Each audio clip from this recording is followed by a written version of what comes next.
Sharjah safari പാർക്കിൽ 4ാമത് season ഈ മാസം 23-ന് ആരംഭിക്കും. മരുഭൂമിക്ക് നടുവിലായി അൽ ദെയ്ദിൽ അൽ ബ്രിദി നാച്ചുറൽ റിസർവിലാണ് ഷാർജ സഫാരി പാർക്ക്. പരിസ്ഥിതി സംരക്ഷണത്തിന്റെ പ്രാധാന്യത്തെക്കുറിച്ച് അറിവ് പകരാൻ നിരവധി വിദ്യാഭ്യാസ പ്രവർത്തനങ്ങളും പുതിയ സീസണിൽ ഒരുക്കിയതായി അധികൃതർ അറിയിച്ചു.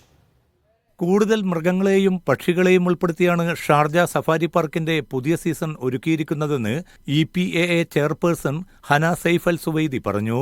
300-ലേറെ മൃഗ പക്ഷിക്കുഞ്ഞുങ്ങൾക്ക് ജന്മം നൽകാൻ സഫാരി പാർക്കിനായി. ജൈവവൈവിധ്യം സംരക്ഷിക്കാനുള്ള നീക്കങ്ങളുടെ വിജയം കൂടിയാണിതെന്നും ബന്ധപ്പെട്ടവർ അറിയിച്ചു. 8 ചതുരശ്ര കിലോമീറ്ററിൽ പരന്നുകിടക്കുന്ന സഫാരി പാർക്ക് 120 ജീവിവർഗങ്ങളിൽപ്പെട്ട 1,00,000-ത്തോളം വന്യമൃഗങ്ങളുടെ വിഹാര കേന്ദ്രം കൂടിയാണ്. 1,00,000-ലേറെ ആഫ്രിക്കൻ മരങ്ങളും ഇവിടെ വളരുന്നുണ്ട്. കണ്ടാമൃഗം, പക്ഷികൾ, ജിറാഫുകൾ, ആന, ആഫ്രിക്കൻ കടലാമ, ആഫ്രിക്കൻ റോക്ക് പൈത്തൺ, അരയന്നം, മുതലകൾ ഉൾപ്പെടെ അനേകം ജീവികളാണ് ഇവിടെ വിഹരിക്കുന്നത്. ആഫ്രിക്കയിലെ വിവിധ പ്രദേശങ്ങളുടെ മാതൃകയിൽ 22 മേഖലകളായി തിരിച്ചാണ് ഷാർജ സഫാരി പാർക്ക് ഒരുക്കിയിരിക്കുന്നത്.